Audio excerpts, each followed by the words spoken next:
నాకు తెలిసిన చిరంజీవి గారి గురించి ఒక మాట చెప్పాలనుకుంటున్నాను.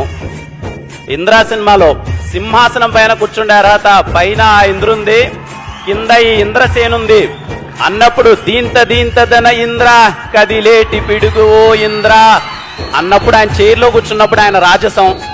జై చిరంజీవి సినిమాలో అలా కాదురా, ఆచి తూచి అడుగులేయాలి అన్నప్పుడు ఆయన తుంటరిగా చేసే ఒక అల్లరి. శంకర్దాద ఎంబీబీఎస్ లో అన్న కాలేజ్ అట్టుగాదే ఇటు అన్నప్పుడు ఆయన వాకింగ్ చేస్తున్నప్పుడు చిరంజీవి గారి స్వాగు. ఠాగూర్ సినిమాలో మన్మద మన్మద మామపుత్రుడా ఇంద్రుడై చంద్రుడై కన్ను కొట్టరా అన్నప్పుడు ఆయన కన్ను కొట్టి వీణ స్టెప్ వేస్తుంటే డాన్స్ రా నా ఒంట్లో వీణలు మోగడం.